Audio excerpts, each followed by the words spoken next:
নববর্ষ। এই হিজরি নববর্ষ, হিজরি সন কখন থেকে শুরু হলো, কখন থেকে সূচনা হলো?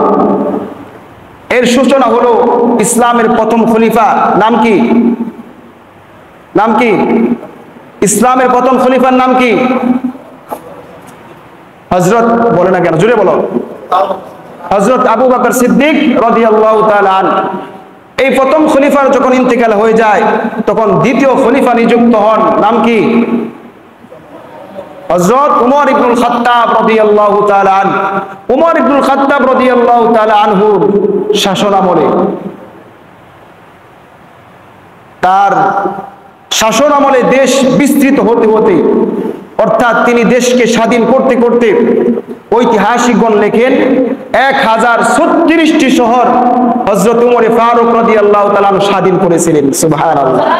এর মানে গোটা পৃথিবীর অর্ধ পৃথিবী হযরত উমর ফারুক রাদিয়াল্লাহু তাআলা আনহুর শাসনের আওতাধীন চলে আসে। আর সেই সময় নবীজির আরেক সাহাবী ইরাকের বসরা নগরের গভর্নর ছিল, নাম হচ্ছে হযরত আবু মুসা আশআরী রাদিয়াল্লাহু তাআলা আনহু। তিনি এই দ্বিতীয় খলিফা হযরত উমর ফারুক রাদিয়াল্লাহু তাআলা আনহুর কাছে চিঠি লিখলেন, পত্র পাঠালেন, আমিরুল মুমিনিন, আপনি আমাদের কাছে বিভিন্ন সময় বিভিন্ন পত্র পাঠান, রাষ্ট্রীয় আইন কানুন লেখে পত্র পাঠান। ওই পত্রগুলোর ভিতরে যদি আমাদের নিজস্ব একটা ডেট, একটা তারিখ, একটা সন থাকতো তাহলে আমাদের রাজ্য পরিচালনা করতে অনেক সুবিধা হতো।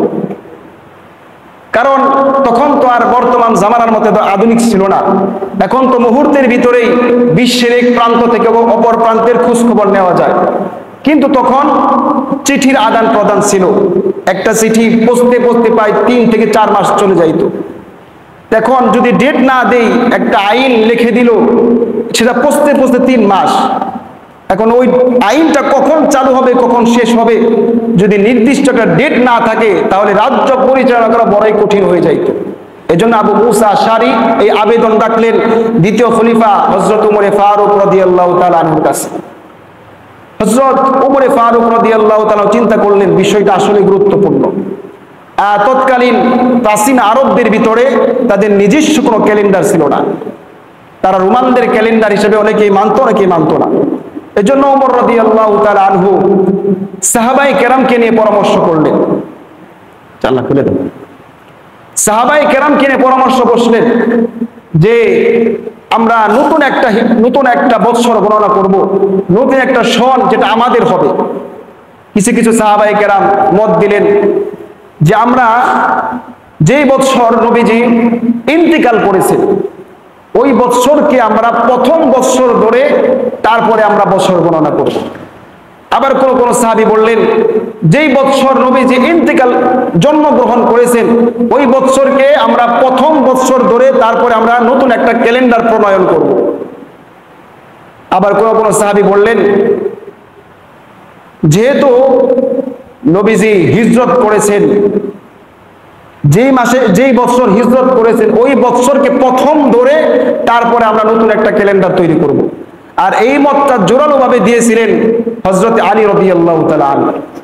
হযরত উমর ফারুক রাদিয়াল্লাহু তাআলা আনহু আলী রাদিয়াল্লাহু তাআলা আনহুর মতকে প্রাধান্য দিয়ে তিনি বললেন যেহেতু ইসলামে হিজরতের মাধ্যমে হক আর বাতিলের মাধ্যমে পার্থক্য হয়েছে, হিজরতের মাধ্যমে হক আর বাতিলের ভিতরে পার্থক্য হয়েছে, এজন্য আমরা হিজরতকে, নবীজির হিজরত যেই বছর করেছে ওই বছরকে বছরের প্রথম ধরে তারপরে আমরা নতুন একটা ক্যালেন্ডার তৈরি করব। সকলে একমত হয়ে গেল, নতুন একটা ক্যালেন্ডার তৈরি হয়ে গেল হিজরি সন। এখন এই হিজরি সনের প্রথম মাসটা হবে কোনটা, এ নিয়ে সাহাবায়ে কেরাম এই ভিতরে মতলক্ষ্য দেখা দিল।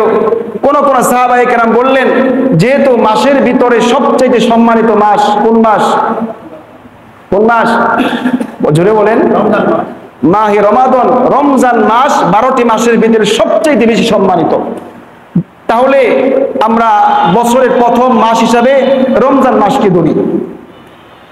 আবার কোন কোন সাহাবায়ে কেরাম বললেন যেহেতু নবীজির জন্ম আর মৃত্যু রবিউল আউয়াল মাসে, এজন্য রবিউল আউয়াল মাসকে আমরা বছরের প্রথম হিসাবে ধরি।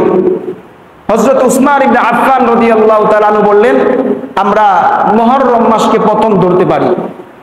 আলী রাদিয়াল্লাহু তাআলা আনহু, হযরতে উমর ফারুক রাদিয়াল্লাহু তাআলা আনহু, উসমান বিন আফফান রাদিয়াল্লাহু তাআলা মতকে প্রাধান্য দিয়ে তিনি বললেন, মুসলমানদের বড় বড় আমল জিলহজ মাসে শেষ হয়ে যায়। রমজান মাসের দীর্ঘ একটা মাস, দিনের বেলা রোজা, রাত্রের বেলা তারাবি নামাজ, আবার জিলহজ মাসে আল্লাহর বড় একটি আমল কুরবানি, আরেকটি আমল হচ্ছে হজ করা। এই যে বড় বড় আমল জিলহজ মাসে শেষ হয়ে গেল, এরপরে মুসলমান বড় বড় আমল থেকে একটা অবসর প্রাপ্তি হয়। এজন্য আমরা বড় বড় ইবাদত যখন শেষ হয়ে যায়, তার পরবর্তী মাসকে আমরা প্রথম মাস হিসেবে ধরতে পারি। জিলহজ মাসের পরবর্তী মাসের নাম কি? মুহররম মাস। তখন সাহাবায়ে কেরামের সিদ্ধান্ত অনুযায়ী মুহররম মাসকে বছরের প্রথম মাস হিসাবে ধরা হলো। সুবহানাল্লাহ। তাহলে হিজরি সন শুরু হলো নবীজির হিজরত থেকে, হিজরতকে কেন্দ্র করে প্রথম বছর ধরা হলো, আর এই হিজরি সনের প্রথম মাস ধরা হলো মুহররম মাসকে। নববর্ষ, এই হিজরি নববর্ষ, হিজরি সন কখন থেকে শুরু হলো, কখন থেকে সূচনা হলো? এর সূচনা হলো ইসলামের প্রথম খলিফা, নাম কি? নাম কি? ইসলামের প্রথম খলিফার নাম কি? হযরত, বলে না কেন, জোরে বলো। হযরত আবু বকর সিদ্দিক রাদিয়াল্লাহু তাআলা আনহু। এই প্রথম খলিফার যখন ইন্তেকাল হয়ে যায়, তখন দ্বিতীয় খলিফা নিযুক্ত হন, নাম কি? হযরত উমর ইবনুল খাত্তাব রাদিয়াল্লাহু তাআলা আনহু। উমর ইবনুল খাত্তাব রাদিয়াল্লাহু তাআলা আনহুর শাসনামলে, তার শাসনামলে দেশ বিস্তৃত হতে হতে, অর্থাৎ তিনি দেশকে স্বাধীন করতে করতে, ঐতিহাসিকগণ লেখেন 1036টি শহর হযরত উমর ফারুক রাদিয়াল্লাহু তাআলা স্বাধীন করেছিলেন। সুবহানাল্লাহ। এর মানে গোটা পৃথিবীর, অর্ধ পৃথিবী হযরত উমর ফারুক রাদিয়াল্লাহু তাআলা আনহুর শাসনের আওতাধীন চলে আসে। আর সেই সময় নবীজির আরেক সাহাবী, ইরাকের বসরা নগরের গভর্নর ছিল, নাম হচ্ছে হযরত আবু মুসা আশআরী রাদিয়াল্লাহু তাআলা আনহু। তিনি এই দ্বিতীয় খলিফা হযরত উমর ফারুক রাদিয়াল্লাহু তাআলা আনহুর কাছে চিঠি লিখলেন, পত্র পাঠালেন, আমিরুল মুমিনিন, আপনি আমাদের কাছে বিভিন্ন সময় বিভিন্ন পত্র পাঠান, রাষ্ট্রীয় আইন কানুন লেখে পত্র পাঠান। ওই পত্রগুলোর ভিতরে যদি আমাদের নিজস্ব একটা ডেট, একটা তারিখ, একটা সন থাকতো, তাহলে আমাদের রাজ্য পরিচালনা করতে অনেক সুবিধা হতো। কারণ তখন তো আর বর্তমান জামানার মতো আধুনিক ছিল না। এখন তো মুহূর্তের ভিতরেই বিশ্বের এক প্রান্ত থেকে অপর প্রান্তের খোঁজ খবর নেওয়া যায়। কিন্তু তখন চিঠির আদান প্রদান ছিল। একটা চিঠি পৌঁছতে পৌঁছতে প্রায় 3 থেকে 4 মাস চলে যাইত। এখন যদি ডেট না দেই, একটা আইন লিখে দিল, সেটা পৌঁছতে পৌঁছতে 3 মাস। এখন ওই আইনটা কখন চালু হবে, কখন শেষ হবে, যদি নির্দিষ্ট একটা ডেট না থাকে, তাহলে রাজ্য পরিচালনা করা বড়ই কঠিন হয়ে যাইত। এজন্য আবু মুসা আশআরী এই আবেদন রাখলেন দ্বিতীয় খলিফা হযরত উমর ফারুক রাদিয়াল্লাহু তাআলা আনহুর কাছে। হযরত উমর ফারুক রাদিয়াল্লাহু তাআলা চিন্তা করলেন, বিষয়টা আসলে গুরুত্বপূর্ণ। তৎকালীন প্রাচীন আরবদের ভিতরে তাদের নিজস্ব কোনো ক্যালেন্ডার ছিল না। তারা রোমানদের ক্যালেন্ডার হিসেবে অনেকেই মানত, অনেকেই মানত না। এজন্য ওমর রাদিয়াল্লাহু তাআলা আনহু সাহাবায়ে কেরামকে নিয়ে পরামর্শ করলেন। আল্লাহ খুলে দেন।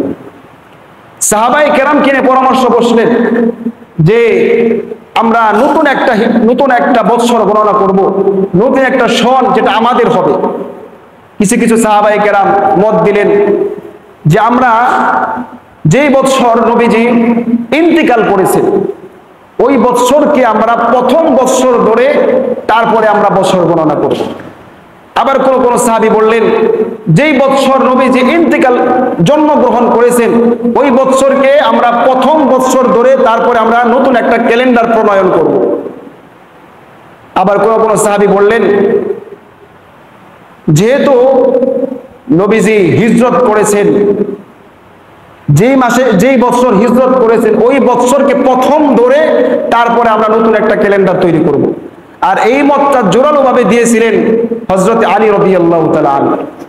হযরত উমর ফারুক রাদিয়াল্লাহু তাআলা আনহু আলী রাদিয়াল্লাহু তাআলা আনহু মতকে প্রাধান্য দিয়ে তিনি বললেন, যেহেতু ইসলামে হিজরতের মাধ্যমে হক আর বাতিলের মাধ্যমে পার্থক্য হয়েছে, হিজরতের মাধ্যমে হক আর বাতিলের ভিতরে পার্থক্য হয়েছে, এজন্য আমরা হিজরতকে, নবীজির হিজরত যে বছর করেছে ওই বছরকে বছরের প্রথম ধরে তারপরে আমরা নতুন একটা ক্যালেন্ডার তৈরি করব।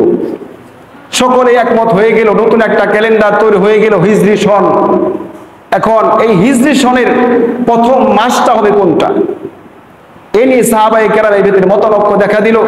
কোন কোন সাহাবায়ে কেরাম বললেন, যেহেতু মাসের ভিতরে সবচেয়ে সম্মানিত মাস কোন মাস, কোন মাস জোরে বলেন, মাহে রমাদান, রমজান মাস 12টি মাসের ভিতরে সবচেয়ে বেশি সম্মানিত, তাহলে আমরা বছরের প্রথম মাস হিসাবে রমজান মাসকে ধরি। আবার কোন কোন সাহাবায়ে কেরাম বললেন, যেহেতু নবীজির জন্ম আর মৃত্যু রবিউল আউয়াল মাসে, এজন্য রবিউল আউয়াল মাসকে আমরা বছরের প্রথম হিসাবে ধরি। হযরত উসমান ইবনে আফফান রাদিয়াল্লাহু তাআলা আনহু বললেন, আমরা মুহররম মাসকে প্রথম ধরতে পারি। আলী রাদিয়াল্লাহু তাআলা আনহু, হযরতে উমর ফারুক রাদিয়াল্লাহু তাআলা আনহু, উসমান ইবনে আফফান রাদিয়াল্লাহু তাআলা মতকে প্রাধান্য দিয়ে তিনি বললেন, মুসলমানদের বড় বড় আমল জিলহজ মাসে শেষ হয়ে যায়।